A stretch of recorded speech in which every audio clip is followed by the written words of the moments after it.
Scorpion deathlock, a double dip. This has never been done before, I don't think. I've never seen it. I've never heard of it. Don't do it. Oh, my God. Icon Sting. Look at that. He's doing it on his own terms, Taz. It really is, and it's just so impressive. It's awe-inspiring. Stinger, baby, we gonna put some color on your face. We gonna put some color on your tights, color on your boots. I want you to glow in the dark, baby. We gonna get funky like a monkey, if you will. Oh, God, Sting. Be careful here, buddy. What the hell is happening? Be careful, Sting. Oh, my God. What is Sting thinking? Oh, my God.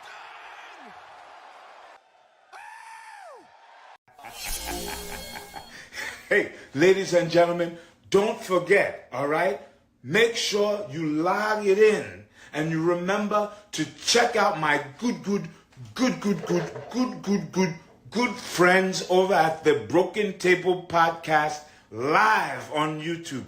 These are some of my good friends. They have some of the best topics going on. They're talking about a lot of good things. And also, they like to put over the Prince Nana dance. Hey, I swerve and I drive. I swerve and I drive. Hey. Don't forget, tune in, log on to the Broken Tables Podcast live on YouTube, my friends.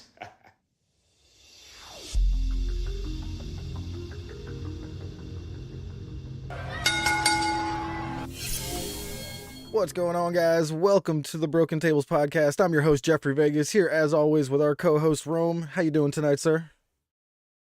It's pay-per-view week, Jeff. It's pay-per-view week. Well, weekend, but yeah. Oh, I cannot wait for tomorrow night. That's going to be an excellent watch-along we got going on tomorrow night. Revolution's going to be incredible. I can't wait. So Collision here tonight, you know what I mean? Nothing that I would like, to be honest. Somebody texted me and said, hey, was Collision worth watching, like just a second ago? And I texted him back a gif of, like, you know, the hand going side to side, like, you know, I was like, but still, you know, a decent episode of Collision nonetheless. But you can see why. We got a pay-per-view tomorrow. We don't want a bunch of people performing on the pay-per-view, you know. I mean, I think we did have quite a few, actually, but you get what I'm saying, you know. The pay-per-view's tomorrow. We don't want to go crazy. Kind of what I expected from Collision tonight. So a few thoughts on that. Number one, I'm glad that we really agree about this, because I also think it was kind of a so-so episode. There were some things on here that I really loved. Like, there was some really good stuff on this Collision tonight. Yeah. But other stuff was just either questionable or boring or not very good. My thing is, and I also actually made this observation early in the night, and I think I've said it before, but if I haven't, like, I think since Collision has become a thing, AEW hasn't done the best job at making these go-home collisions really, like, very good or worth watching. And I can understand the logistics of why you don't do that, but I think you have such a stacked roster. I agree. If I were AEW, if I were Tony Khan, I'm taking the weekend as a whole and making it, like, really showcase your roster this week. Like, even if we have, like, a few little matches that are, like, just not a lot of build to them, but just, like, a quick little story. Like, let's like a 2 or 3 week get in, get out story where it's like, hey, here's, like, this super card on Collision, and if you really like this, you got to check out the pay-per-view on Sunday. Kind of like, I don't want to say like a 2-day pay-per-view, kind of like how, you know, the Fed does Mania, but in a sense that, where it's like, you do the first night of the wrestling on free TV, and then you do the second night on pay-per-view. And it's like, I don't think it takes away from the event, because you're not actually taking the pay-per-view and splitting it up. You're just showcasing more of your roster over the weekend. Yeah, I completely don't know. agree. I just think we need to make sure these go-home collisions are worth watching, because, like, the go-home Dynamites are always pretty good, but the go-home collisions just leave me wanting more, which I guess is not a big problem, considering that, you know, 12 hours from now, well, not 12, but like 18 hours from now, we're going to be getting ready for another pay-per-view, so I don't know. Yeah, you know, I mean, it is what it is here. But like I said, it was a so-so episode. I'd probably give it like a 7 at the highest, you know what I mean? Maybe a 7, 6.5, but still a decent show.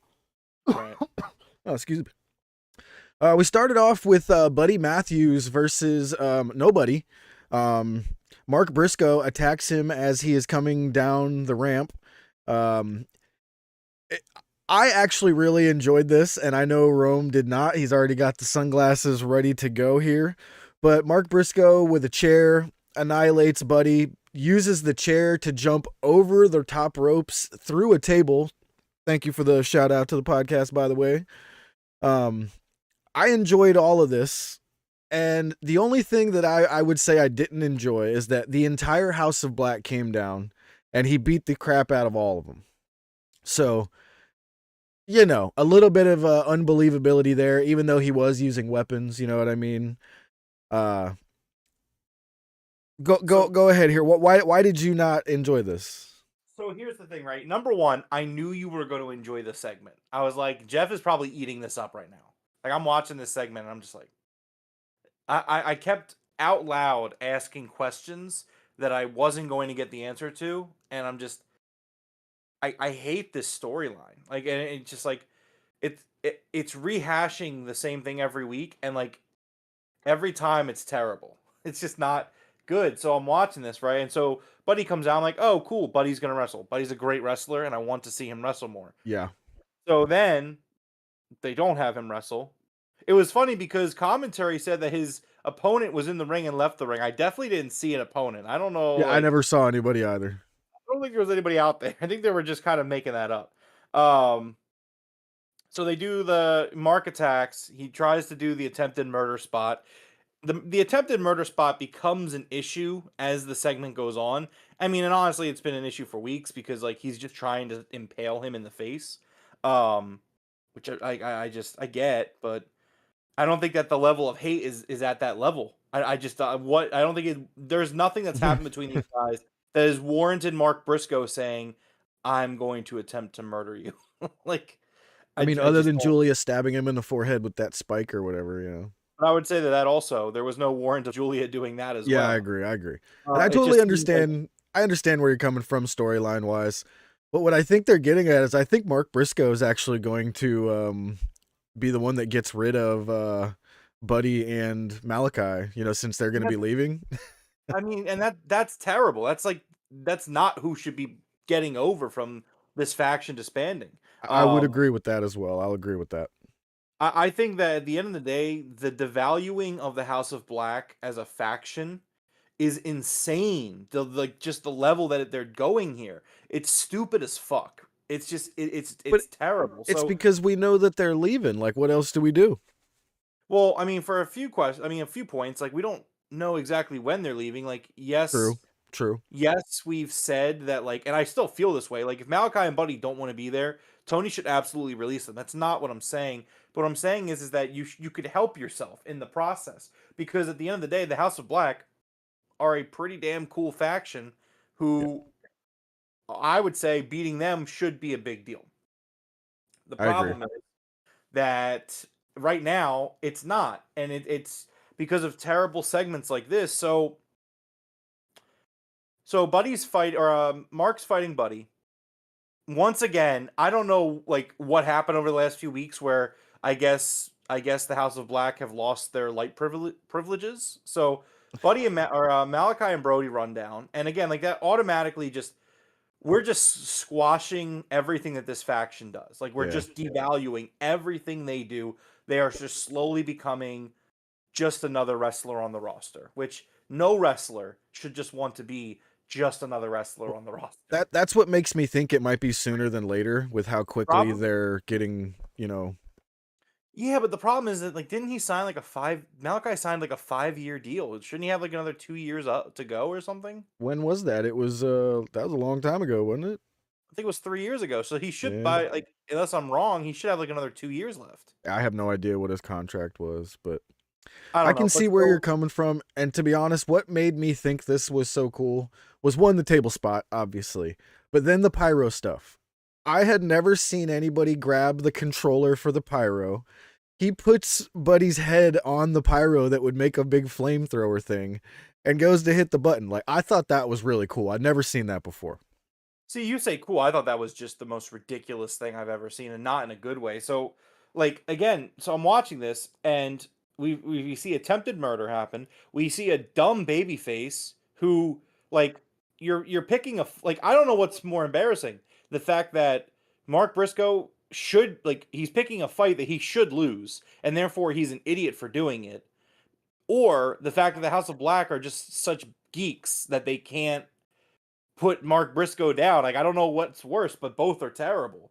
And then so we get to the point where, like you said, like they're going up the ramp. And so Mark, I think he does, like, I forget exactly what caused this line to be said by Tony Schiavone. I think it was when Mark dove off the ramp onto Buddy. And oh no, it was the fire spot. I'm sorry, I'm looking at my notes. So they do the fire spot, which was just god awful. Like obviously you can't actually burn the guy, but like the camera, like Buddy was like far enough away from the fire where I don't think Buddy should have sold it the way he sold it. I think it's just stupid. And then after this, Tony Schiavone says, "Oh, that's too much." Like, what the fuck are you talking about? Mark tried to murder the guy 45 seconds earlier, but this is too much? Using the pyro is too much? Impaling a man in the skull is fine, but we draw the line at pyro tricks. Like, what? Lighting a man's face on fire in front of children? I mean, come on. That's Bro, too he much. was nowhere near the fire, and I understand you don't want him to be near the fire, but then at that point, that's the question. Do you do that spot, or could you at least shoot it in a different angle? I thought the spot looked terrible in the camera that they used, and it's just, I thought it looked great. This entire segment, this entire storyline is just stupid. And then Nat said something. Oh no, either someone said it in the Discord or I thought about it. I'm not trying to take credit, but like, can you imagine, like, in kayfabe, FTR has been there like week in and week out. But yeah, no, Nat did say something that spun this idea off in my head. FTR in kayfabe is in the building each week, and they just like watch Mark Briscoe take on the House of Black 1-on-3, and they're just like, I don't know if they were in the building here tonight, though. Maybe not tonight, but what about last week when they were on the same show? It's just like, that's true. Who cares?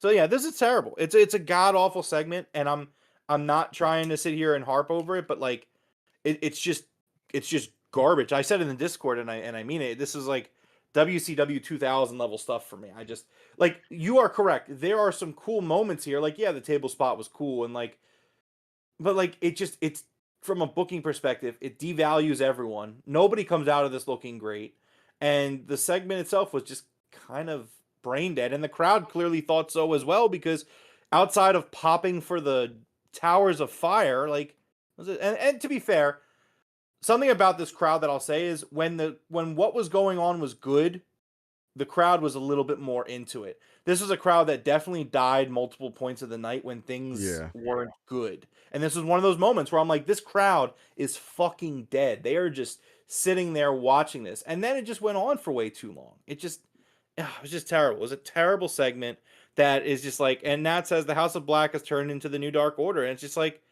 yeah, like, it's just meaningless, and it's bad. And that comes out to bad booking. Like, we could say that Malachi and Buddy are on their way out, but like, here's a better idea. If Malachi and Buddy are on their way out, why don't you know what? I'll kill two birds with one stone, because I just had this idea.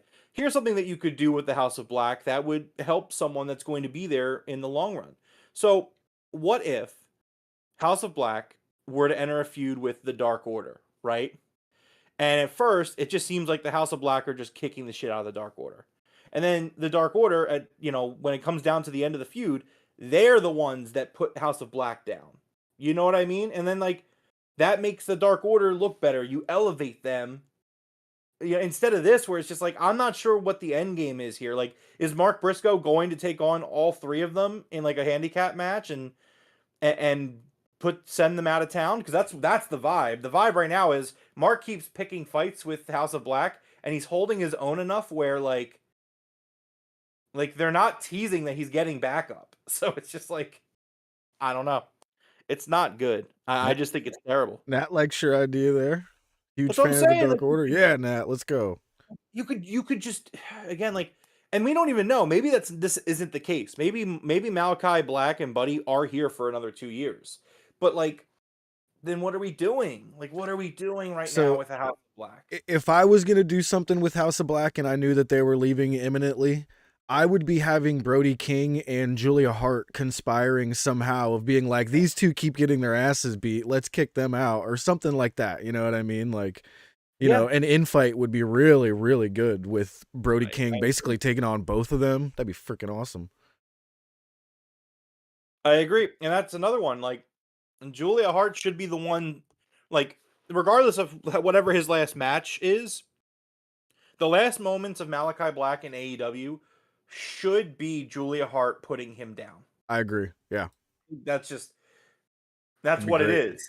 And Brody, if Brody stays around, which I do think he will, then Brody will respect that and follow, and Buddy will remain loyal to Malachi and he'll leave as well. And then that's what you do. But like in the meantime, it doesn't matter what his last match looks like if this is how you're going to book him leading up to it, because he's gone from a credible threat that never appears on TV to a not credible threat who's getting weekly TV time.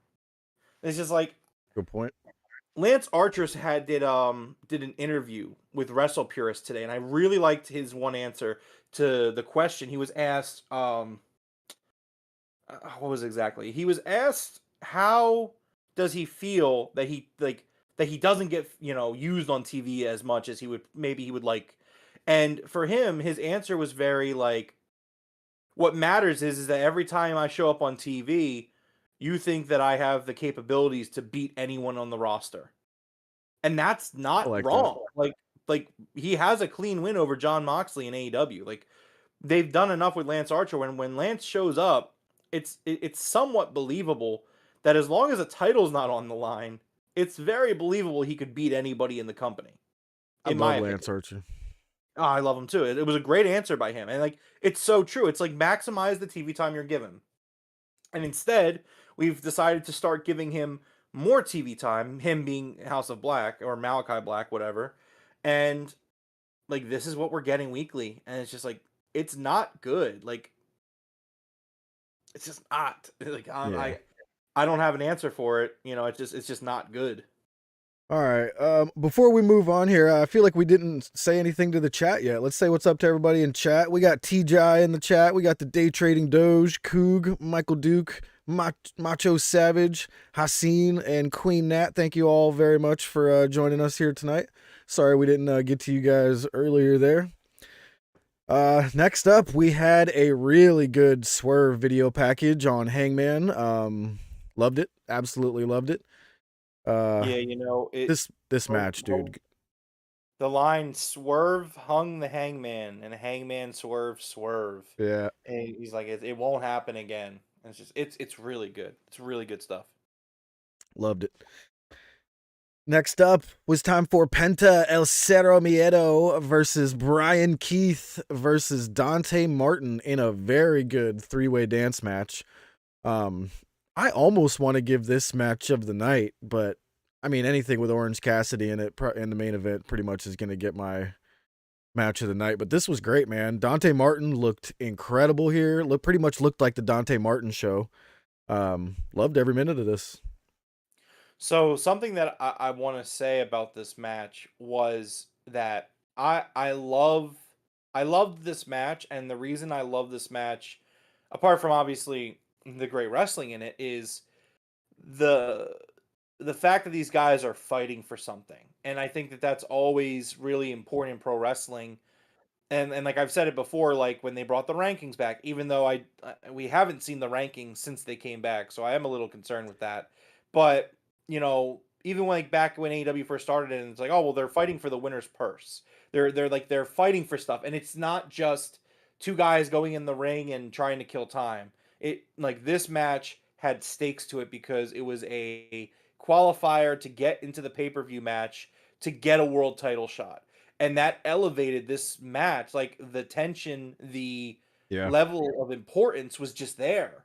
And that's smart booking. Now, on it, obviously they moved away from the Meat Madness thing to do the scramble. So this isn't like a plan. It wasn't planned this way. but I really wish it was, because this is something that they could do more often, where it's like, hey, like, get, you win this match and you're going to the pay-per-view, and if you win at the pay-per-view, you're going to get a title shot. Like, Yeah. that would be great. would I love agree more with of that. Nat in the chat here. I think the bounty hunter Brian Keith should have won this match, to go into Yeah, that I agree. 8-man. But Dante Martin's a great choice as well. Tony obviously loves that kid, and he's starting to build that body I've been talking about, where once he evolves into that, that NFL like man-sized body, he's going to be incredible. And you can start to see it now. Dante's going to be, over these next few years, he's going to be a force to be reckoned with. Yeah. All right, next up. Oh, wait, let's see who won this one. So, yeah, it was Dante who wins this one with a really cool finisher. He does like a frog splash, but he does like a crossover, like he's playing basketball. And he hits I call it the crossover splash for the 1, 2, 3. Dante Martin, yeah, picks up the win here. Next up, Hangman. Oh, my God, Rome. This was one of the best. I just want to call it insane Hangman, because he was fucking out of his mind here. He is absolutely obsessed with not allowing Swerve to have that championship. This was 10 out of 10, dude. 11 out of 10. Like, this was incredible. So there's a line in this promo that really sets the tone for what this Hangman character is right now. And I fucking love it. Hangman Adam Page does not see himself as the villain here. He does not see himself as the bad guy. During this promo, Hangman says, well, the guy comes over, he's like, Hangman, what's going on? Are you hurt? What's going on? He's like, do I look hurt, dumbass? Yeah. And then Hangman says, I'm sorry that I lied to the people, but I had to stop Swerve. And like, it dawned on me at this moment that, like, while yes, this is a heel turn, this is not, like, it's just insanity. Like, he's just gone insane. His drive, his desire to put Swerve down has driven him insane, and he still sees himself as what he's always been. But he's not. He's doing whatever it takes, and that's the heel way. But like, that line where he apologizes to the fans for lying to them tells you that, like, this man thinks he's the good guy still. And it's a really beautiful thing, because like I've always said it, like, Hangman is the protagonist of AEW. So it makes a lot of sense, and it's really just straight up fucking awesome that even as a heel, he still thinks he's the good guy. He's like, I'm doing what's best for the company and for me and my fans, and I love it. And he's like, that fucking Swerve Strickland, man. Gotta put him down. Imagine a finger poke of doom where fucking Hangman just lets Joe pin him somehow. That would be terrible, but like, really funny. Where he's like, I had to stop him. I had to. Like, but no, it's just great. Like you said, it's 10 out of 10 stuff. I mean, it's Hangman, bro. I've been saying this. There's those like list of guys where it's like, I come out and I say, hey, here are these guys who I think are the best in the company. And like, there's always some dissension. But then as time goes on, people are like, damn, Rome's not the only person to say this. I'm not trying to say like I'm some messiah, but it's just like, man, Rome keeps picking him. And he's right. I was like, yeah, well, it's true.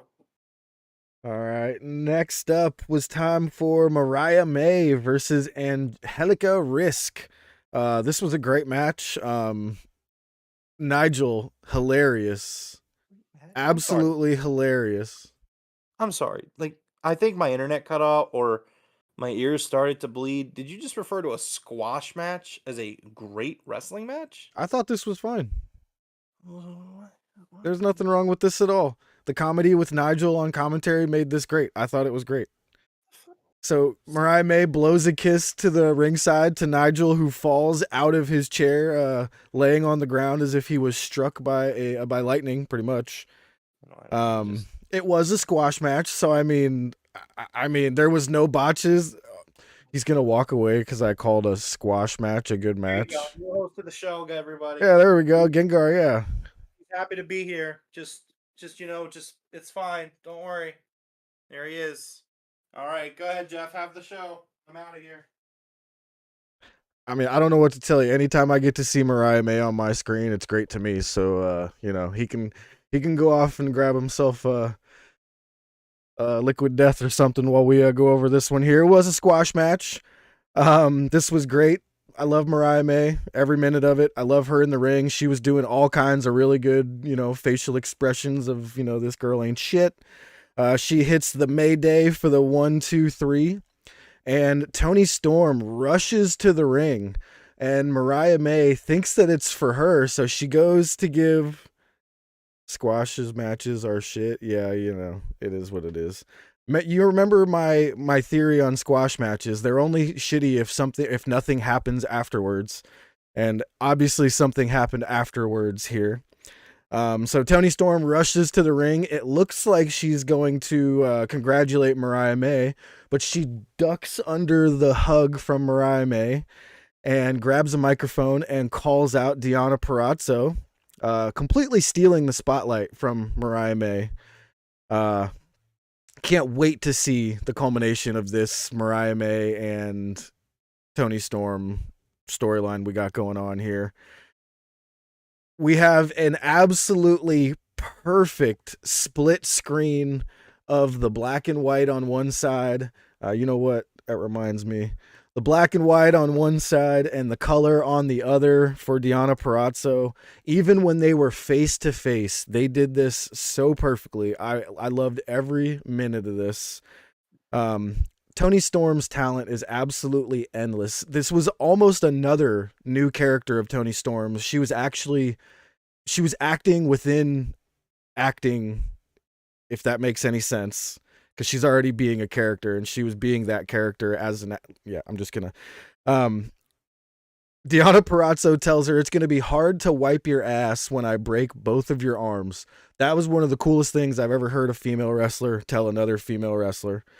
Toni Storm puts on a bunch of red lipstick, gives Deonna Purrazzo a kiss, and then we get a brawl. And Mariah May, coming for the save, winds up eating an absolutely disgusting gotch pile driver from Deonna Purrazzo. So while I enjoyed this, I understand Rome did not. I could already predict it that he wouldn't, because he doesn't like squash matches, and he could have predicted that I would have liked it because I usually enjoy shit like this. So it is what it is. Look, the segment that followed the squash match was excellent. I don't have a problem with that. Michael, the text said... I'll read it again for anyone that didn't see it. This is a direct quote from Jeffrey Vegas. Squash matches are good wrestling matches. And see, that's there's something after them that follows it up. You forgot the rest of my quote. You're like CNN over here. I added a dot. You're like CNN over here, bro. You forgot the rest of my quote. There you go. There you go. Grant Dubba, are you guys going to do your predictions tonight? You know what? Yeah, after the show, we'll bring up fallscountanywhere.com. If you guys want to grab that before we get there, go to fallscountanywhere.com, and you guys can do your predictions alongside of us if you want. But let's go ahead and move on here. Next up was a trios match. We had Colton Gunn with Max and Anthony Bowens from The Acclaimed versus the Dark Order. This is the first match we've seen the Dark Order in since we had them on the ranking sheet, right? Rank number 2, Dark Order. So I believe this is why we haven't seen another ranking sheet yet. They had to get a loss to get them off of there.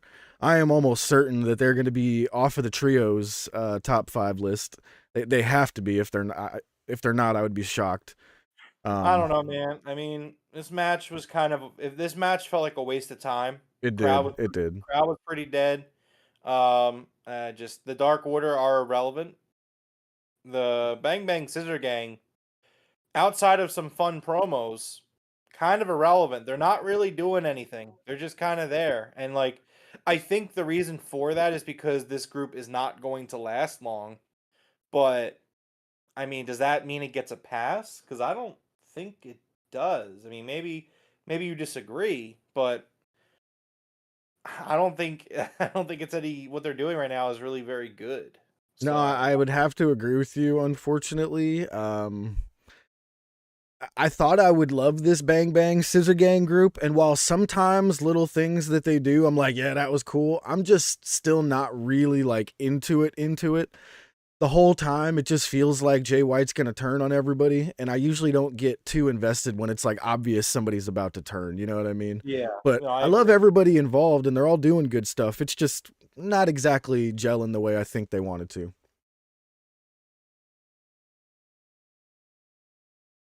So Colton Gunn and Bowens and Anthony do pick up the win here with a big old mic drop for the 1, 2, 3. It is what it is. Not too bad. Dude, I cannot even begin to try to read your name, dude. Let's see here. Deal Neil Lumu. There we go. I tried, man. I tried. Do you have any star figures? What do you mean by star figures? I'm not sure what you mean there. Like Resident Evil, like stars. No, I don't have any video game stuff actually. No, Well, that was just me making a joke because yeah. that was what I don't know why my brain jumped specifically to Resident Evil for that, but it did. Do I have video Um, game stuff? I don't even know. Pokemon. That's video game stuff, I guess. yeah. So Nat says that Bang Bang Scissor Gang joined forces because of the Undisputed Kingdom and have done nothing involving them since. And Yeah, that's a I, great point. well, yeah. I mean, we've talked about in the past few weeks. I mean, yeah, that's how they started, and it's just let's get through the next segment because obviously we're going to talk about the Undisputed Kingdom again Yeah. after the next segment. So I won't go off yet. So next up was actually Stokely with Willow and Stat doing a quick promo backstage. They're gonna have a tag match against Julia Hart and Sky Blue on the 0 hour, so that should be really good. Oh, Cody Star, like Stardust. Yeah, there's a Cody right here laying next to the rubber chicken. Sting bashed his head in with the bat. Yeah. At least that's what it's supposed to look like. This was fine. Stokely Hathaway, Willow cut a great promo here at the end of this, actually. So this was actually better than fine. I really enjoyed Willow's promo here, and that should be a good match. Yeah, no, it's gonna be good. Next up, what I think you were getting at here for the Undisputed Kingdom was Wardlow in ring for another incredible fucking promo from this guy. And Rome, I just wrote down a question for you here. Did Wardlow go to promo school or something? Because he has come back with these two unreal back-to-back promos. Dude, look, I don't think that that's what it is. I think one of the coolest things about pro wrestling is that when real life inspiration hits you and you're able to take that and capitalize on it and strike, you know, catch that lightning bolt. Because like here's the thing with pro wrestling, it's the funniest thing because yes, obviously pro wrestling is a scripted show, and it's all that stuff. But like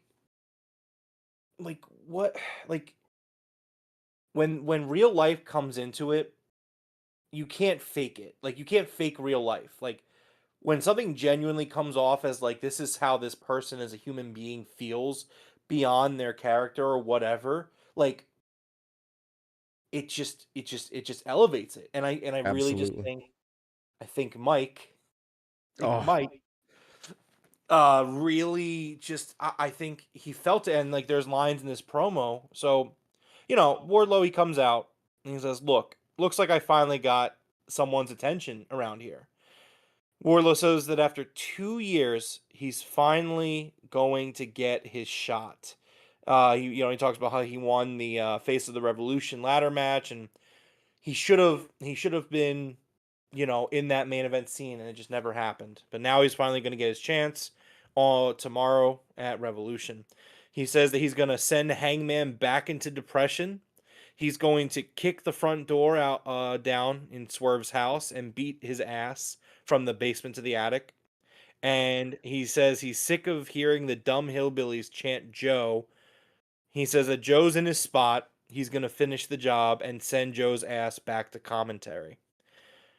What? so good. It's incredible. So Wardlow good. says, I'm him. I've always been him. This is no longer wrestling. This is war. Excellent. Just excellent stuff. Like, it gets better, but like that alone would have just been phenomenal, right? Chris Jericho shows up. My initial thought is like, God damn it. Get him out of here. I don't want to see him anymore. But I got to give it to him. It wasn't too bad tonight. But more so, I think, because he helped Wardlow. Like, Wardlow was great here, and that elevated Jericho, in my opinion, tonight. Okay. So Jericho comes out. He says, you talk about this, that, and the third, and like why you didn't get your push. Like, maybe it's on you. Maybe you're just not good enough, Mike. That got me, dude. I was like, how dare you, sir? Yeah, it's just like, again, there's a line when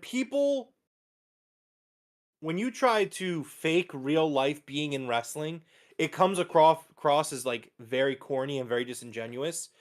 But like with this Wardlow stuff right now, it's not, to me, that's not the case. It just comes off as very genuine. Like, I really think he's feeling a lot of these things on some level. Oh yeah. Wardlow says, maybe you're right. I was so close. And then after Double or Nothing that year, I feel like every week I took a step back, and then I took a step down, and another step down, and then another and another. Got to the point where I was sitting at home for 3 months with no explanation and remembered who I really was. He said, I took work home and I ruined my personal life. I lost my best friend over it. I just think that, like, I went on a rant last week, so I don't want to sound redundant, but I'm just going to. Where it's just like, the fuck are we doing with the Undisputed Kingdom? Like, what are we doing? Why are we bothering? Hopefully just getting to tomorrow and being done with it. Like, just scrap the faction. Yeah. Just scrap it. I can't emphasize enough how in a matter of weeks, Wardlow has outgrown the faction, and the faction is no longer meaningful at all with Wardlow. So Wardlow needs to get out of that faction first and foremost. The faction means nothing. The Adam Cole connection means nothing because Cole is out hurt. MJF is not there. There's nothing here. There's no cohesion holding this unit together outside of the Orange Cassidy Roderick Strong feud, which I just don't think has been very good, to be honest.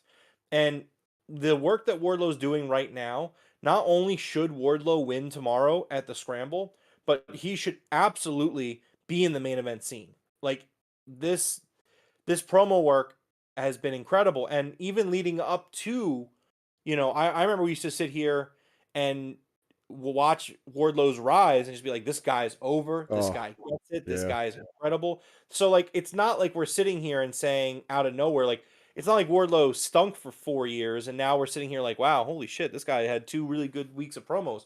Like, no, like, we saw he could do the rest of it, and now he's doing the talking. So it's like, he seems like a pretty complete package right now, and I just think, like, I won't accept any attempt at justification as to why this man's not at least a contender in the division. Like, I'm sorry. Like, there's nothing you can tell me that would be like, well, this is why Wardlow shouldn't at least be one of those guys gunning for the top prize. Like, this man should not be the muscle in a faction. This man should not be taking second to a broken Adam Cole. No offense to Adam Cole, phenomenal wrestler, but call a spade a spade. It's what it is. This man should be in his own spotlight, not playing second fiddle to anybody. No, I 100% agree. After these 2 promos and seeing how complete he is, well-rounded his game, he should be their John Cena. Like, every wrestling organization in the world dreams of a guy like that right now. Like, perfect on the mic and massive, scary. Like, everything about him right now is what you dream of in your superstar. Like, and like, look, like, I'm not saying that this guy needs to win the world title. I think there's definitely an argument to be made. But obviously AEW is a stacked roster. We talk about it all the time. There's a lot of guys who have a right to be in the discussion to be a world champion. But, like, you got to have that guy at least in the hunt. Like that, like this is a guy that should be chasing it. Like, I'm sorry. Like, I it's agree. just, I think that another thing we need to see is like, I really, especially with the rankings, like we really need to start having these top contenders in feuds that are culminating in them moving into title shots. Like, I feel like we haven't done the best job at that lately in a Yeah, while, to be honest. And I would like to see that change. But I I mean, agree. yeah, this Wardlow and then Hobbs attacks Jericho at the end. It was great. I loved it. Really made the segment. Yeah. But Wardlow, man, he's incredible, and I'm very excited for him to win this scramble tomorrow. I think he should win it. Oh, 100%. He's yeah. Unless they use it to create a feud, so if somebody stops him from winning it and then we create a feud there, but I think he should win it as well. But I'm just saying, if Chris Jericho wins this match tomorrow, I'm going to be so mad. please no. Ugh. Please no. The glasses are going on tomorrow if it happens. I'm just letting you know. I'll even find a pair and put them on. I got prescription glasses. There they are. Terrible. Next up was Serena Deeb cutting a really good promo about how she is the final boss in AEW. She is undefeated over the past however long it's been. And Rome. Interesting words she chose there, being the final boss of AEW. When we are pretty sure that another boss is showing up here in 11 days. I think that might be her first match there. I mean, yeah, it's definitely leaning that way. Her promo last week I thought was a little bit more convincing of that. She's called herself the last boss before. But I mean, yeah, it probably is a reference. Oh, yeah, gotta be. Especially so close. Yeah. I think what you'll see is next week, after Revolution, you're going to see Serena Deeb kind of challenge someone. Just have an open challenge. Well, like, all right, I'm going to be in Boston next week, and I have an open challenge to, you know who you are. Show up. Yeah, Serena Deeb does like the Deeb Open Challenge thing, or the Deeb Dojo. I think she did say, anybody who thinks they could beat me, step into the dojo. Yeah, that's probably what's going to happen. So I got a question for you. Did you see Julia, with a G, said that basically she's following Mercedes. Like, her goal in life is to beat Monet. She said it over and over, leading me to believe she's not going to the E. And we may see her over here in AEW. I think at most you'll see her do a one-off. She's still going to go to WWE. What I will say has been funny is watching on Twitter the WWE fans, the Fed drones, who don't know anything about Japanese wrestling outside of WWE. They're getting hyped for Julia, but they're spelling her name wrong. Yeah. And I've really gotten a kick out of that, where they're like, yeah, I can't wait for Julia to get here, and they're spelling it with a J, like Julia Hart's name. It's like, that's not how you spell it. It's just, okay, I guess that's just what we're going to do now. We're just going to... Yeah. It's like, no, okay. Well, can't wait. Serena Deeb has been one of my favorites for a long time. I'm sure you remember that. Next up, we got Private Party versus Christopher Daniels and Matt Sydal. And I'm going to be honest with you. At first, I was kind of like, oh, why these two guys? Like Matt Sydal and Christopher Daniels. I was like, don't we have a lot better people on the roster? But I was quickly shut my mouth because I loved Matt Sydal in this match. Matt Sydal went off, dude. This was awesome. It was good. I still feel the way you said at first, where it's just like, no, we have a really stacked roster here. I mean, are we really pulling Mr. Talent Relations, Christopher Daniels, and Matt Sydal to? I mean, Matt Sydal's been getting a lot of TV time. He has, yeah. And a lot of it is because he's a guy that's taking L's to CMLL guys. Yeah, but unfortunately, the end of this match was spoiled by Team TNA. And forgive me, Rome, did I miss something on a Rampage or somewhere? Like, why on earth was Team TNA involved in this? So there is a 0-hour match that was added for tomorrow. Okay. It's a 12-man tag with the Bang Bang Scissor Gang versus Jeff Jarrett's Goons and Private Party. And I guess that's the reason, but I didn't think it was a very good reason. I thought that it was kind of ridiculous from a storyline. And now, granted, Private Party could turn around and be like, no thanks. But if they end up joining Jeff Jarrett's group, it's kind of ridiculous that their first like 2.5 years in the company, they were driven into the ground by old carny Matt Hardy. And then finally Mark Quinn comes back, and the best idea we have for them is we're gonna stick you with the other carny. Like, what? What is going on? Like, Why? I've never gone from enjoying a match to hating a match so quickly than when I saw Jeff Jarrett jump up on the ring apron.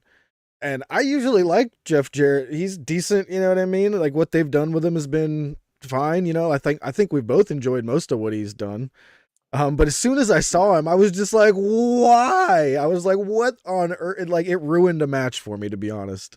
I even wrote why, and I took up 2 lines of my paper with it. Yeah, again, it's just not really good stuff. Again, I feel like AEW needs to prioritize their roster a little bit better. Yeah. And this is definitely one of those examples where it's like, this is kind of dumb. And like, here's the thing. I think Jeff Jarrett's been pretty good since he's came, to AEW. I think his AEW run should be looked upon as a net positive. However, this does seem like a waste of Private Party's talents. Yeah. It seems like, I feel like we've seen this storyline many times in this company, which, Just passing Private Party from one group to the next. Yeah, it's like, all right, that's kind of disappointing especially because the first 3 or 4 weeks with Mark Quinn back were so strong and so promising. And now we're just kind of like, I'm just getting flashbacks to that awful segment when Matt Hardy had them sign those contracts and like Snoop Dogg was there. I don't know if you even remember this, Jeff, but like Snoop Dogg was there and he's like for shizzle, and like I don't think he actually said for shizzle, but he was definitely there. Snoop Dogg was definitely there on that for that segment. I think he was there because he dove off the top rope during one of the matches. It was like a pandemic era Dynamite, but yeah, no, it's just I don't know why we're doing this again. I hope we're not. I hope this is kind of a just to get by tomorrow type thing, and then Private Party's like, no thanks. Grant says they're just trying to get everyone on the card, and I get that, but like Christopher Daniels has had like 3 retirement matches. Like, I just don't understand why he's still a regular. It doesn't make sense. Like, why would he be on Collision and not Rampage or Ring of Honor? Like, it doesn't make any sense for Christopher Daniels to be here tonight. Nat says he definitely did say for shizzle. Nothing against Christopher Daniels. Don't get me wrong. I love the Fallen Angel. You know what I mean? But if he's going to continue to show up at this point in his career, it needs to be in Ring of Honor. I just not on Collision. That makes no sense. I agree. I mean, CD's a little cooked. It is what it is. It's fine. I mean, I probably would, but I wouldn't even go that far as to say he's cooked. Like, he had a decent match here with Matt Sydal. Matt Sydal carried most of it, but it just doesn't make sense why he was here when we have other guys on the roster. You know what I mean? The only lucha guy we had tonight was Penta. We could have put a lucha guy in there, Anybody would have been whatever. I agree. Not a huge gripe. It was just like, why? Yeah. Next up, we had Thunder Rosa versus Cassandra Golden. And speaking of Golden, Thunder Rosa's golden gear was absolutely incredible. I loved this gear. I'm not sure I've ever seen it on her before. Looked absolutely fantastic. Rosa using Rush's finishing move, the bull's horns in the corner. That freaking looked awesome. Then hits a nasty double stomp to the back of this girl's head, and uses some sort of a new submission, and picks up the submission victory. Yeah. This was a squash match, and like I say, I enjoy squash matches if something happens afterwards. So while I love seeing Thunder Rosa, I feel like this should have been a more competitive match because nothing happened afterwards other than Rosa yelling at the camera. I'm not sure where we're going with Rosa at this point because it feels like they're just putting her out there to get wins, but she's yelling at the camera like she's involved in the titles. You know what I mean? I want her more involved in the title shot if she's going to be, screaming and yelling at the camera like it's my time. Obviously, didn't pick up super well on camera. I just held up the quote that Jeffrey Vegas said, squash matches are good wrestling matches, ... It's a squash match. It's 2 in a show. That's unacceptable to me. So it gets a triple F minus for me. Do better. Rosa joining LFI when Roosh makes his return. That would make me so happy. It's not even funny. I would love Rosa in LFI. Oh my God. Coog said, love the new submission by Rosa and the LFI fist. I didn't see her do the fist. Did you catch that? I didn't catch it. Yeah, she did the fist. Oh, shit.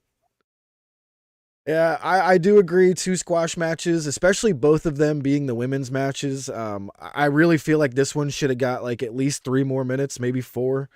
Rosa is fantastic in the ring, and this Cassandra Golden girl looked like she could go. So I would have definitely liked a few more minutes on this one. So I agree with you. I knew I was going to agree with you on this one. Next up, we had a recap of Sting and the Bucks on Wednesday. That was awesome. Sting descending from the rafters. Just fabulous. Absolutely love it.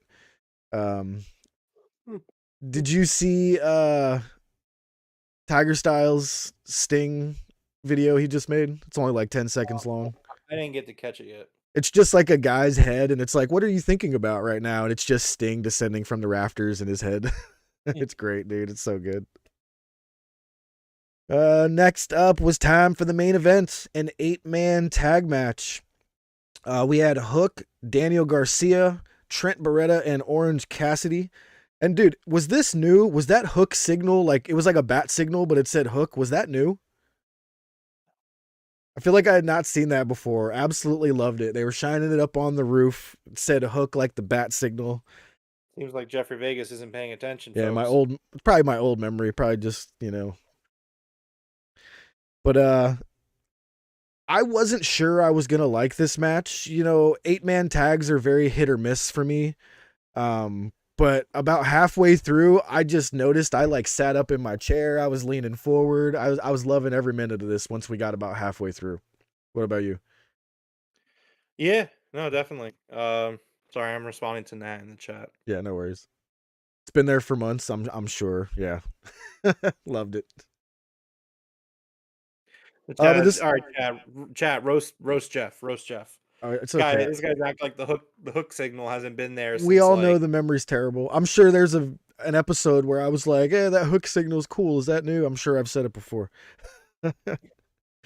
But this was versus Roderick Strong, Brian Cage, Christian Cage, his long lost cousin, and Kill Switch, otherwise known as Luchasaurus. Dude, when Nigel said that Brian Cage was Christian Cage's long lost cousin, I was in mid drink of my water, and I literally spit my water out. I was laughing so hard when he said that. Was that as funny as I thought it was? Like, yeah, I mean, it was funny. Yeah, it was I thought it was great. I mean, it was fine. And this, despite Roderick Strong being there, this wound up being a great match, man. I'm just not into Roderick Strong at all. I know he's a good wrestler. He's a good worker. I'm just not into him. But this turned out great. On Roderick Strong, I think that's a little extreme. I mean, hey, we shit on the Undisputed Kingdom, but Oh yeah, the faction's terrible. It doesn't mean the wrestlers inside. He's great in the ring. I'm just not feeling it. Just the whole all around United Kingdom thing. Okay. Or Undisputed Kingdom. Did I say United Kingdom? I'm sorry. I love the UK guys. Love you guys. Damn Brits. Damn blindly Brit. Nick Wayne was casting distraction. He hits Trent in the back of the head while the ref is not looking. Kill Switch hits his whatever elbow to the back of the head on Trent, picks up the 1, 2, 3. And then we get a big old dust up. The heels pretty much beat down everybody after the match. Matt Menard tries to save Daniel Garcia, and he eats a choke slam through a chair for his troubles. And we go off the air with everybody brawling. So an okay go-home show for Revolution. I completely agree with you that I wish the go-homes on Collision were better. Or I was going to throw this at you earlier, but I figured I'd just save it for now. why not just cancel Collision on weekends where we have a pay-per-view on Sunday? Well, I mean, Jeff, I think that that's a loaded question. I mean, you got to look at it this way. 2 hours of Collision is taking that off of the network is bad for multiple reasons. I mean, number one, True. you want to maintain your weekly viewers. It's why it sucks as much as it does when they have to move their show times around. You know, the casual viewer will tune in and catch the wrestling, and maybe they stay for the wrestling. I mean, that's how I became a wrestling fan all those years ago. Yeah. I was just channel surfing, and I happened to switch on to Monday Night Raw, and the rest was history. It was because Spike TV was like one channel below Cartoon Network. And I was like, what is this? Wrestling. But like, no, it's like you want to be on your normal time slot. You want to garner attention. I mean, also you got to think about advertising dollars. Um, so like that's money that AEW and the network want to make. Like, Absolutely. Yep. and the ratings are much higher than they would be for like just putting movies on. Yeah. And TNT So- obviously is like, we still want a show. Exactly. And like you could do a go home show where you don't have to like these go home collisions could be really good. It's like I said at the beginning of the show, it could be an extension of the pay-per-view. Maybe it's not actually the pay-per-view, but like I don't know, like just put more like whoever's not on the Revolution card, give them something to do tonight. Why can't every championship, for example, be on the line on a pay-per-view weekend? Maybe not every championship makes it to the pay-per-view card, but like, why couldn't the Acclaimed defend their trios titles tonight? Why couldn't, whatever titles, off the top of my head, I'm not sure what other titles, the TBS title, why couldn't the TBS title be defended tonight? Like, it's a pay-per-view weekend, like, you could have it more, and I guess the TBS champion, Julia, is wrestling tomorrow, so that's not a great example, but my point is that, like, you could still find something for people to do. It doesn't need to be, well, let's have a subpar episode of television because all of our big matches are happening on the pay-per-view. It's like, we'll have some big matches on the TV show as well. You have a big enough roster, it's a deep enough roster where you can do that. So just do that. I was actually going to suggest that when we have these collisions that precede a pay-per-view, this is when we should be doing a battle of the belts. Like you were just saying, the championship should be on the line. So anybody who's not on the pay-per-view, that belt should be, on that collision, and you could call it that collision battle of the belts, Yeah, I mean, again, like Sammy Guevara, like what is he doing this week? He's not on the card tomorrow. So like, well, why not throw him in there and do something tonight? Like again, like we could just go through the roster and we could pick people out, but like, why can't you have why couldn't like Mariah May? Why did Mariah May have to do a squash match tonight? Why couldn't we have booked Mariah May to wrestle? I don't know. Some really good choices. I would have done something really cool tonight. Why not have like Mariah May wrestle like an Abaddon, or like Red Velvet's been doing pretty good. She's been getting TV time, or whatever. Like, or you know what? How about this? Mariah May versus Thunder Rosa. That would have been really cool tonight. That would have been a fire match. Like, let's get that. But like instead, Thunder Rosa and Mariah May wrestled squash matches. Which I understand, Jeff. You think squash matches are high quality wrestling matches. I'm sure you're expecting 5 stars from the Observer, which honestly, Dave in 2024 might agree with you. It gets 2 at the most if they even rate it. Speaking of Abaddon, her new shirt, holy shit, that's badass. Just wanted to put that out there real quick. If you're an Abaddon fan, that new Abaddon shirt is cool as hell.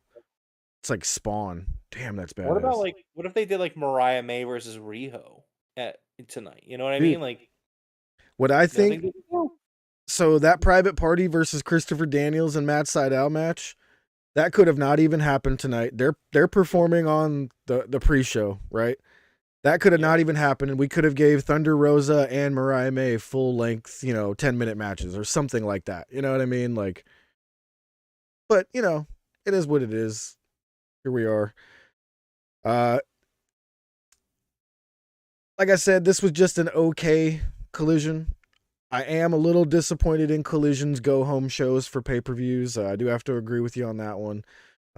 They did get some extra people on the card here, but I think I'm with you, man. I'd like to see them try to make Collision a more of a banger go-home show. Yeah, I mean, at the end of the day, like, I could understand the argument where it's like, hey, it's difficult. Maybe the ticket sales aren't very good for those Collision shows when you do back-to-back shows in the same town. Maybe that I don't know. Maybe the numbers just don't make sense to do it this way. Yeah. But like, make an event out of it. Here's the thing. AEW doesn't do monthly pay-per-views. We thought they were going to do that, and then they skipped January and February, and I saw something that it's like Tony Khan might do like a 9-month a year pay-per-view schedule, which like 9 months isn't bad. So like, make it an event when you come to town for that weekend, where it's like, AEW's in town this weekend. We're doing big show on Saturday, big show on Sunday. And I know that it's difficult to do because sometimes the pay-per-view goes on Saturdays, which, I mean, I guess since Collision started, they only did Wrestle Dream was the only Saturday pay-per-view. Yeah. I think, right? Or no, that was also a Sunday one. Full Gear was a Saturday one. But regardless, there's no reason not to make your Collision go-home show a big show. Can't even begin to think my memory would remember that. Yeah, I just think, well, I know, Jeff, you're just... I'm like, I can't even imagine remembering anything like that. It's like that movie Homeward Bound when like the one dog Shadow doesn't make it home, and the kid's like, he was just too old. Couldn't make it home. It's a sad movie. Well, no, it's not sad. It's a good ending. But for the context of that scene, very sad scene. But no, it's just we could do better. Like, yeah. Or even this, like, why can't Collision? I might get kind of roasted for this, but it is what it is. Why don't just have Collision at this point just be a very promo heavy show? Like, because the promos tonight were really good. They really the were. Promos were excellent. They really were. So it's like, just give me more than that. Cut out these 2 squash matches and cut out one of these other matches that weren't very that didn't really matter, and throw some more promos on there. Like, that's a hot take. And again, like, there's a balance. Like, I don't need it to be like SmackDown was the other night, where it was like 45 minutes of talking before we got to a match. I'm not saying that. I'm just saying, like, my point is, give more substance, more things of value on these go-home shows. All right, well, let's go ahead and get to our Revolution predictions here. So if you guys haven't already, go sign up for fallscountanywhere.com. It's a super easy way to do predictions. Currently, there are 40 people entered, so we're going to be 41 when we do ours here. So let's go ahead and get started. The first one up is the All-Star 8-man scramble match. Jericho, Lance Archer, Brian Cage, Powerhouse Hobbs, Wardlow, Hook, or someone not listed. I believe that is Magnus, or what was his name? Magnus, right? Magnus. Yeah. I'm going with Wardlow for sure on this one. I can't see any reason to bet against Wardlow right now. I swear to the Lord, if Christopher Jericho wins this match, oh, I will not be happy. I'll roast the shit out of that if that happens. I'm expecting tomorrow to be an absolute great night, so I don't want to be super down on it. So I'm going to give him the benefit of the doubt and say Wardlow should win this and will win this. Yeah. All right, next up, the tag team match. FTR, Cash Wheeler, Dax Harwood versus the Blackpool Combat Club's Claudio Castagnoli and Jon Moxley. Ugh. So crazy. This is gonna sound really crazy, and I'll take the roasting for it. You can cook me. It's fine. I don't know why. I don't care about this match at all. Maybe it's like the kind of poor build to it, but like, I feel like I should definitely be hyped for this match, and I don't care about it at all. Like, it's like, hey, this match sounds like it's gonna be a banger. I don't give a shit about it. I'm not that down on it. I'm just kind of like, all right, that should be fine. You know what I mean? But I agree. It could have been built a little better. I think that the BCC will win. You got Blackpool Combat Club. This is one of the ones that seems real tough for me to pick this one. I I'm a big time FTR fan, so I'm gonna go with FTR here. Been a while since we've seen Moxley and Claudio lose, so. Next up, singles match: Konosuke Takeshita, Will Ospreay, the in-fight for the Don Callis family.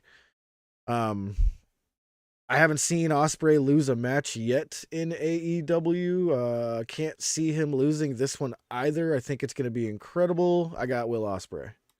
This is gonna be a really, really bust out the stars. This is gonna be a seven-star match. Oh, for real. You know, I think it can go either way. It really depends on when they want to split up Ospreay from the Callis family. Yeah. I think it makes sense to bring Ospreay in and have him win his first match, so I'm also going to pick Ospreay. All right, cool. Yeah. Mm-hmm. Next up, singles match: AEW TNT Championship, Christian Cage versus Daniel Garcia. Go ahead on this one. So I think that there is a really good story to be told here by having Daniel Garcia win. However, I do think that we're waiting for Adam Copeland to come back from injury, and as we've seen in the past, Tony Khan will be stubborn with his long-term booking. He will absolutely make us wait until he can execute on the vision that he has. Because of that and that alone, I think Christian Cage retains this championship match in this match. All right. I have a weird feeling that this match doesn't actually happen and that Adam Copeland somehow comes in and takes his spot back. Is he like actually injured? Like, do we know he has a legit injury or? I think he's actually hurt, but also, Jeff, that would be a very un-Tony Khan thing to do to promote a match and then not do it, and also that would be really shitty for Garcia. That would not be. Yeah, that's true. That would be pretty shitty for Garcia. So I'll just assume the match is gonna happen. I'll go with Christian Cage as well. All right, next up we got a singles match: the AEW Continental Championship. Oh wait, this is the Eddie Kingston one. So it is that Triple Crown. What do they call that exactly? The Continental Crown. The Continental Crown Championship. There we go. Eddie Kingston versus Bryan Danielson. This is going to be insane. They are going to beat the ever-living shit out of each other. Yeah. This is a heart-brain one where it's like my heart says one thing, my brain says the other. My brain says Eddie Kingston wins and finally earns the respect of Bryan Danielson before Danielson retires. Yeah. My heart says it's his last year, man. Belt Danielson up for his last year. That would be a good belt for him to win, to be honest. And then Eddie have a come back and get it back. I mean, not too bad. Yeah, I mean, I just think it would be good. Hello from Japan. I cannot read your name because it is in Japanese kanji, and I apologize. Oh, there it is. My name is Motoki. Welcome, Motoki. Very nice to see you here. Drop an elbow on that like button for us. Dude, I really want what you just said to happen. I want Danielson to take that belt and just talk mad shit for a month or two, and then Eddie fight to get it back. Yeah. Oh, please give me that. I'm going with Danielson. What did you say you were taking? I'm gonna vote with the brain. So Eddie Kingston. Eddie, yeah. That is awesome, Motoki. We are huge fans of the NJPW here as well. Oh, you can't see it right now, but I got the belts right here above me from NJPW actually. Next up, AEW singles match, the Women's World Championship, Toni Storm versus Deonna Purrazzo. You know, as much as my heart feels like they're gonna strap up Deonna Purrazzo here, I can't see them taking the belt off of Toni Storm while we have this Mariah May storyline going on. So I'm going to be going with Toni Storm to retain here. It's a real hard one. It is. It really is. It's a really hard one. I think that it makes sense for the landscape of the division to possibly shake things up and have Deonna Purrazzo defeat Toni Storm. yes, Toni Storm is doing the best work of her career. However, I think that over the next few weeks, you're going to be bringing in Mercedes Moné. There's rumors that they may bring in Camille. Woo. There's, keep in mind, we're still waiting on Jamie Hayter to come back. We're still waiting on Britt Baker to come back. Like, there's so many. Like, the women's division is about to go so goddamn hard that it makes a lot of sense for me, at least in my mind, to say, okay, women's division, we're hitting the reset button in a way where, like, Deonna Purrazzo's the champion now. Let's start getting this women's division running on all cylinders. Maybe Hikaru Shida's coming back. I mean, Riho is obviously back in the company. I think Yuka Sakazaki should be coming in soon as well. Like, there's a lot of moving parts that are all kind of maybe converging at the same time. And I just think it makes a lot of sense to, you know, have Deonna come in and kind of like real shake up the hierarchy of the division. So I think it makes a lot of sense. The storytelling is really good for this feud. I would not be surprised to be wrong here. Toni Storm winning is still like a very safe bet. I would not bet a nickel on this match just because of how uncertain I am about it. But I would just say I'm leaning to what's wrong with Britt Baker. Apparently Britt Baker had to stay home and take care of Adam Cole, even though Adam Cole was at TV for a little while. Yeah. That made sense. I She don't know. really So, does yeah. though. He's basically on crutches still. Yeah, except for like he was at TV for a good month and a half. Yeah. So it's like, well, all right.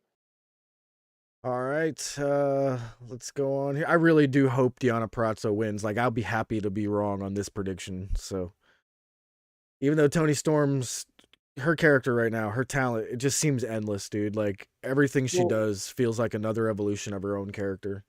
I mean, well, so here's my other counter argument as to why it would make sense for them to move away from Toni Storm or move the belt away from Toni Storm is like clearly, as we saw tonight, Toni Storm threw Mariah May into danger and has yet to really give two shits about Mariah May. Yeah.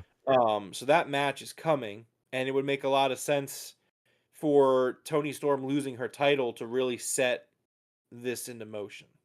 That's not a bad way to put it. Okay, I can see You that. could also argue, though, that if Mercedes is coming in and they want Mercedes to win the championship, then Toni would hold on to it until Mercedes got here. I like what Nat says. Have Mariah cost Toni the belt, and then that gives them two a reason to have a feud without the belt, and Deonna Purrazzo moves forward with the belt against Mercedes or, whomever. Yeah. I like it. I like it a lot. Uri Motoki. I like that name a lot. Motoki. Love it. Yeah, Coog. Riho's back, dude. Riho's back. I can't wait for Yuka Sakazaki. Can't wait. AEW. Crazy if true. Oh, love it. This women's division is going to be insane over this next couple months when everybody's back. Like, we don't even have Jamie Hayter back yet. My God. Oh. Grant, I think that the vision for Wembley is going to be another four-way dance. But instead of what we had last year, I think it's going to be Mercedes. I mean, honestly, we'll just say go singles match. I would do Mercedes versus Jamie Hayter. I think that's the match. Oh, yeah, you got to have Jamie Hayter there. She was supposed to be there last year. Unfortunate she wasn't. But yeah. All right, next up, singles match, AEW International Championship, Orange Cassidy versus Roderick Strong. I'm going with my boy Orange Cassidy here. I'll be upset if Roderick boring-ass Strong wins this. It all depends on what they want to do with the Undisputed Kingdom. If Tony Khan's gonna stubbornly double down on this faction, I think that Roderick Strong is gonna win. I don't like it. I don't agree with it. It's not what I would do. But I think if they're gonna follow this storyline, it's what they're going to do. Yeah. That being said, if Tony may be considering breaking down the faction or like maybe just not doing it, then maybe Orange Cassidy retains. I would like for Orange Cassidy to retain. Me too. My thing about Roderick Strong is he is not an international talent, is the way that I look at him. So that's why I don't think he should win. But I do. I've been waiting for this question because I wanted to give you wanted to give you my prediction for who is going to be the next international champion. Trent Beretta. I feel like they're positioning him right now to turn on at least Orange Cassidy. It looks like he's been feeling like the third wheel a lot. You know what I mean? I have a feeling Trent's going to take that belt from Orange Cassidy, and he is absolutely an international talent. He could take that over to New Japan and, make a few runs over there. I don't think best friends are going to split up. So I disagree with that. Well, yeah, I mean, I can see that, but it's been a while. And I know Tony loves Trent, you know what I mean? And we'll see. All right, next up, triple threat match for the AEW World Championship. Samoa Joe versus Hangman, Adam Page versus Swerve Strickland. Who you got, Rome? I mean, look, man, I think that a great thing about this pay-per-view is that I think that from top to bottom, there is a lot of uncertainty around the card and who's going to win these matches. And I think that as much as it's fun to predict and we love doing the predictions, when we sit here and are just stumped by the possible outcomes, Yeah, I think that's when it's at its best. absolutely.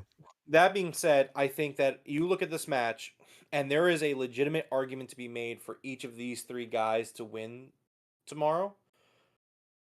But it just feels like it's Swerve's time. 100%. I think that the dude is just extremely over right now. He's a star. There's just so many reasons. He's an excellent wrestler. Since coming to the company and, signing in 2022, I think he signed at, I want to say it was Revolution 2022, or it might have been Full Gear 2022. Regardless, he signed in 2022, and since then, dude's been a part of everything the dude's done has been very good outside of the first incarnation of the Embassy, or I'm sorry, out of the Mogul affiliates, and that was more so because of the people that Tony Khan put with him rather than him. So I think that it's just time. I think that there's a really good story here where you let Hangman go down this crazy I'm insane route, and then his redemption arc can end with him taking the title off of Swerve and finally picking up that win against him. That promo earlier in the night, that insane Hangman, my God. Yeah, it's gonna be great. But I that's just what I would say. See, here's the thing, Grant. Like Grant says, Joe wins. He's not gonna lose it already. I think that there was a legitimate change of plan in the company after CM Punk was fired. I don't think that Joe was supposed to be the guy to take the belt off of MJF at World's End. MJF was hurt. I think Joe was just... No, I think I honestly think, and again, he's my guy. There's a lot of bias here.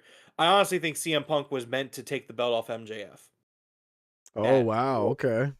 I think that you could argue that if the devil thing was still a plan as well, maybe CM Punk was supposed to be that guy all along. I don't know. Yeah. I just think that it was really weird how they had MJF face Joe at Arthur Ashe in September, and then they moved Joe away from the feud a little bit, and then they moved Joe back to the feud. That seemed very, it just seemed off. And I'm not upset that Joe's the world champion. I think Joe's been a phenomenal world champion. I do see Joe though as kind of a transitional champion in a sense, where it's and it's not a bad thing. Like Joe has been incredible, and Joe is incredible, and he deserved to win the world title.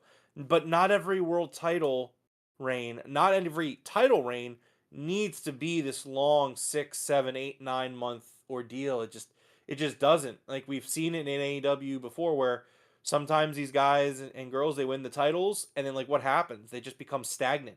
They hold the title for too long, and then you're just kind of you end up hating them. I see the discourse online a lot.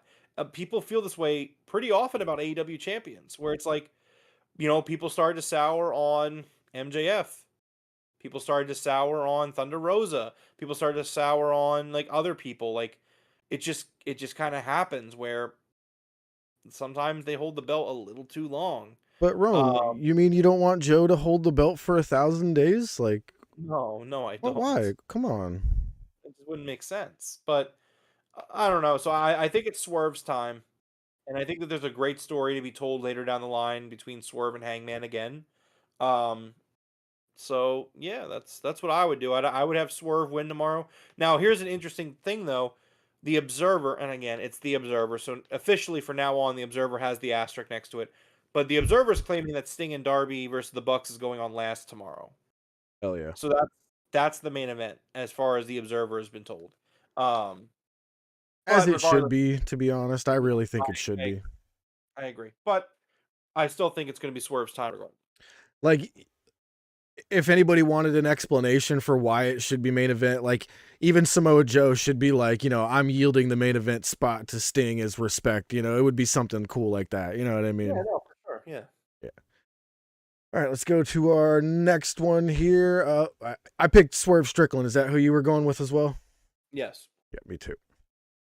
All right, next up, the Tornado Tag Team match, the AEW World Tag Team Championship, Darby Allin and Sting versus the Young Bucks, Matthew and Nicholas Jackson. I think I know who you got. You got the Bucks winning, right? No.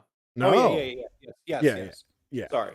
So I actually think for once in history, we're going to go out with somebody on top as the champ. I really want to see it. I hope it works out right if they do it. So I am actually going to be going with Darby and Sting here. So the reason that that's not going to happen, probably the biggest reason of all, is Darby did say in an interview this past week that Sting has 100% the call what they're doing with his last match. It was Sting's call to face the Bucks. Tony said, Sting, what do you want to do? And we're doing what Sting wants to do for his last match. He's getting to go out on his terms. I find it hard to believe that Sting isn't going to end up doing the job here. I just don't see it. Maybe I'm wrong. And hey, it would be really cool for the night to end with Sting and Darby standing tall as champions, and that's it. Regardless of whatever happens, we know that the next week is going to be kind of a reset button. We called World's End a reset button, but really the next era of AEW starts at Revolution. We're getting a whole new Dynamite set apparently on Wednesday. Bunch of stuff. But I think that you go into that era with the EVPs as champion. I think that it makes a lot of sense. You do it in a way where, look, it might not be pretty, the Bucks might really destroy Sting to end his career. But Darby, Darby is it's gonna make a lot more sense from a character perspective for Darby to feud with the Bucks with them on top to start. Yeah. Because then what do you do? Does Darby come out and just relinquish the titles? Does Darby choose a new partner for the titles?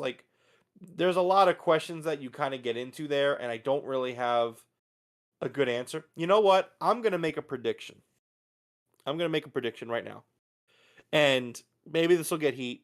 In fact, I know for a fact this would get heat with fans. I will predict that the EVPs are going to win the match due to outside interference from Jack Perry. From Jack Perry? Mm-hmm. Why would he get involved with Sting? It's not that he's getting involved with Sting. It's that he's getting involved with his friends, the EVPs. They're his friends? Yep. Hey, maybe I'm wrong, but, just remember this. If we're sitting there tomorrow... Yeah, I mean, I'll give you your points, yeah, for sure. Give me my flowers. That's all I want. I just want my flowers.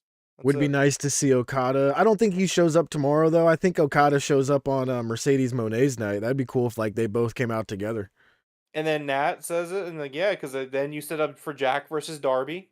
That's right. Aren't they both pillars? Is Jack a pillar? Yeah, Jack's a pillar. Hey, look, I'm just saying, I'm not guaranteeing it, but I see it. I see the future. And again, like, it's gonna get a lot of heat. It would absolutely get a lot of heat, but it would also really protect Sting too. Like, let's say for example, it looks like Sting and Darby are going to win the match, and then Jack comes in and smashes Sting with the belt. I'm like, Yeah. I'm just saying, it would generate a lot of heat, and it would definitely enter this new regime of this heel elite group. I just think it makes sense. I'm not, listen, I'm not doubting you. It's hard to argue with you right now. I mean, let's not forget that we retired the belt, but I was the reigning defending world champion of predictions. I retired the belt to the trophy case. It's right there. No one could take it from me, so I just retired it. I got tired. I got bored. You know what? Just throwing it in the trophy case. That is correct. They did make a comment about the EVPs getting their friends hired. Now it actually makes sense. It's not so random. When you get it spelled out for you there, Grant, it's not so random, huh? Damn. I see it now. All right. Remember to give me the flowers. Just remember. Jack, I actually think you have like more than a 50% chance to be right. I think you're on track there. Bring the bouquet. That's all I'm saying. Fucking Jack. Bring the bouquet. Now, I won't like it. Absolutely not. I'm going to hate it. I fucking hate Jack Perry. But it's going to happen. I used to watch his dad on Beverly Hills 90210 like 100 years ago. Just saying, it's going to happen. All right. Well, those are our predictions for Revolution. There are more questions up there if you go to fallscountanywhere.com and make your predictions. It's about how each person wins the matches. I'll finish my predictions later, but we got our predictions out there for who's going to win or lose each match. I know there was something I wanted to go over here tonight, but I have completely lost it. Is there anything that you wanted to go over here tonight, Rome? No. He says yes. I think it's pretty much true. That's factual, Nat. Absolutely. You only hate Jack because he got Punk fired. Yes. Absolutely. Yes. Grant says me too. Luke Perry was so cool. Oh, dude, the leather jacket, man. Like, yeah, Luke Perry was the man. All right. Well, unless I somehow remember what I wanted to talk about, go ahead and close us out here, sir. Absolutely. This has been episode 204 of the Broken Tables podcast. Thank you to everyone hanging out with us here tonight. We had a great turnout. We really appreciate all of you. It means a lot to us that you come and hang out with us here on a Saturday night talking about pro wrestling. Make sure you hit the like button, subscribe, become a member to the channel, join our Discord, and follow us on Twitter. That way you can be everywhere we are, so that way you can talk pro wrestling with us after the show ends. The Discord is usually pretty good for starting a conversation. I feel like whether it's Coog up until 2 in the morning or me up at 6 in the morning because of my job or whatever it is, like there's always somebody to talk pro wrestling with there. So should definitely get in on that. I love all the stuff. I love all the stuff Coog posts till 2 in the morning. I don't respond, but I read it. Well, so like I wake up. My day usually starts with me checking my phone, and like, I go on the Discord and I look at all the stuff that Coog posts while I was sleeping. I wake up and I'm like, okay, Coog posted in the New Japan, the AEW channels. I take a look at it. It's a good way to wake up. Yeah. So show up like 15 minutes before for the pre-show. Yeah. So we will be live tomorrow for the pre-show, or not the pre-show, for the entire show for AEW Revolution. I think that this is the potential to be probably one of their better pay-per-views ever. So very excited for that here. We will be live probably about 15 minutes before the pre-show, like Nat said. That's a good bet. Jeff will create the live stream tomorrow with the scheduled time, so you know when we'll go live. Other than that, if you like video games, we do the Game Room podcast on our other channel. You should subscribe to that, where we talk all about video games. We will be live on Monday night. Really fun show lined up. Interesting. We're going to be talking about the fallout of the layoffs from EA and PlayStation and what game developers are doing to fight back and gain their independence. We have like 4 or 5 stories like that, which is kind of crazy. Dude, there's been like 20,000 people laid off in the gaming industry just this year. This is insane. Yep, and it just turned to March. Yep. So we've been talking about all that, and we're going to continue to do that as well. So, again, subscribe to both our channels. Video games, wrestling, we do both of that. We do the Dynamite review next Wednesday, and then we're right back here next Saturday with our Collision review again. Exciting time for the channel. But until next time, which is tomorrow, we'll see you guys later. All right. Well, like Rome said, thank you guys very much for hanging out with us tonight. Until next time, top guys out.